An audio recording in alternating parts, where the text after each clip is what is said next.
బ్రహ్మ ఈ సృష్టిని మొదటగా నిర్మించే సమయంలో తన తలని పోగొట్టుకున్నాడు. ఎందుకు? ఆ తలని ఎవరు నరికేశారు?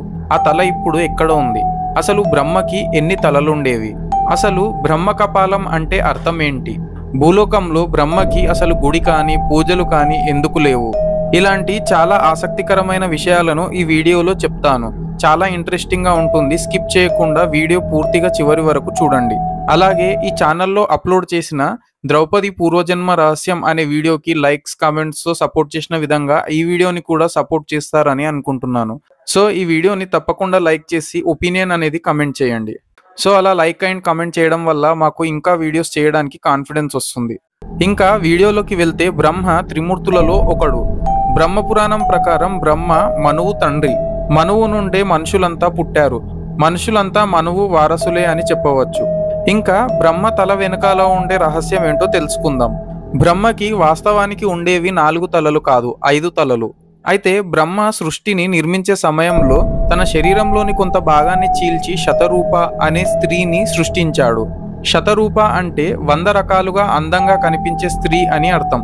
కానీ ఆమె అందాన్ని చూసి బ్రహ్మదేవుడే ఆకర్షితుడై ఆమె వైపు మోహిస్తాడు. దీంతో శతరూప బ్రహ్మ నుంచి తప్పించుకోవటానికి అక్కడి నుంచి అటు ఇటు పరిగెడుతుంది.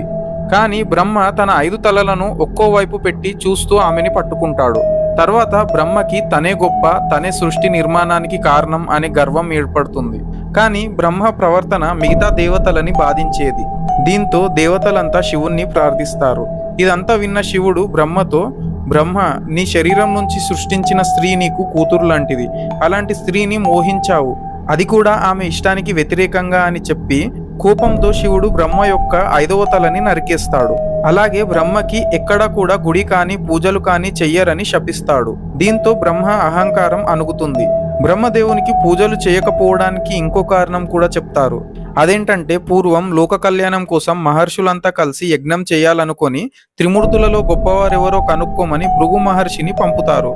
భృగు మహర్షి మొదటగా సత్యలోకాన్ని చేరుకుంటాడు. ఆ సమయంలో బ్రహ్మ వేదాగానం చేస్తుంటే సరస్వతీదేవి వీణ వాయిస్తూ సంగీతంలో లీనమైపోయి ఉంటారు. భృగు మహర్షి వచ్చినట్టు గమనించకుండా వారి ధ్యానంలో వారు ఉండిపోతారు. దీంతో భృగు మహర్షికి కోపం వచ్చి అసలు కలియుగంలో నీకు పూజలే ఉండవు అని శపిస్తాడు. బ్రహ్మకి ఉన్న ఒకే ఒక ఆలయం బ్రహ్మ పుష్కర్. ఇది రాజస్థాన్లో ఉంది. పద్మపురాణం ప్రకారం వజ్రనాభ అనే రాక్షసుడు ప్రజలని హింసించడం చూసి బ్రహ్మ కోపంతో తన చేతిలో ఉన్న తామర పువ్వుని ఆయుధంగా ఆ రాక్షసుడిపైకి విసిరి ఆ రాక్షసుడిని సంహరిస్తాడు. ఆ విసిరిన పువ్వు నుండి 3 రేఖలు భూమిపై పడి 3 సరస్సులుగా మారుతాయి. ఆ 3 సరస్సుల పేర్లు జ్యేష్ఠ పుష్కర, మధ్య పుష్కర, కనిష్ట పుష్కర. బ్రహ్మ చేతి నుంచి తామర పువ్వు జారి భూమి మీద పడిన చోటు కాబట్టి ఆ గుడికి బ్రహ్మ పుష్కర్ అనే పేరు వచ్చింది.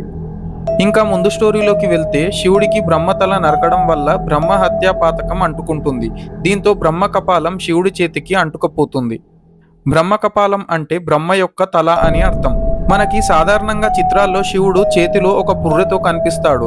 అది బ్రహ్మ కపాలమే అని, దానితో శివుడు భిక్షాయాటన చేసేవాడు మరియు నీళ్లు కూడా తాగేవాడు అని కొన్ని రచనల్లో చెప్తారు. తర్వాత శివుడు తన చేతికి అంటుకున్న బ్రహ్మ యొక్క పుర్రెని వదిలించుకోవడానికి అగ్నిదేవుణ్ణి పిలిచి కాల్చేయమని చెప్తాడు. కానీ ఆ తల కాలదు. తర్వాత అక్కడికి విష్ణువు వచ్చి భైరవుని యొక్క సహాయం తీసుకోమని, భైరవుడొక్కడే ఈ పని చెయ్యగలడని చెప్తాడు. తర్వాత శివుడు భైరవుణ్ణి పిలిచి ఆ తలని తన నుంచి వేరు చేసి ఎక్కడైనా పవిత్రమైన స్థలంలో వదిలేయమని చెప్తాడు. కానీ భైరవుడు ముల్లోకాలు తిరిగినా అతనికి పవిత్రమైన చోటు కనిపించలేదు. భైరవుడి చేతి నుంచి కూడా బ్రహ్మ తల విడిపోలేదు. చివరికి ముల్లోకాలు తిరిగిన తర్వాత కాశీలో అడుగు పెట్టగానే బ్రహ్మ కపాలం ఒక్కసారిగా చేతి నుంచి ఊడిపోయి భూమి మీద పడి నేలలోకి చొచ్చుకుపోతుంది. దీంతో భైరవుడు ఆశ్చర్యపోతాడు. ఇదెక్కడి విచిత్రం అని అనుకుంటుండగా భైరవుడికి దూరం నుంచి నారాయణ జపం వినిపిస్తుంది. ఆ శబ్దాన్ని అనుసరిస్తూ భైరవుడు బద్రీనాథ్లోని అలకనంద అనే నదిని చేరుకుంటాడు. ఈ చోటు ఎంత పవిత్రంగా ఉంది అని అనుకొని అక్కడే కాసేపు విశ్రాంతి తీసుకొని వెళ్ళిపోతాడు. అప్పటి నుంచి ఆ పవిత్రమైన నదిలో పితృపాదులకు పిండాన్ని వదిలితే వారి ఆత్మ పుణ్యలోకాలు చేరుకుంటుందని, పాపాలన్నీ పోతాయని నమ్ముతారు. ఈ వీడియో మీకు నచ్చినట్టయితే వీడియోని లైక్ చేసి సపోర్ట్ చేయండి.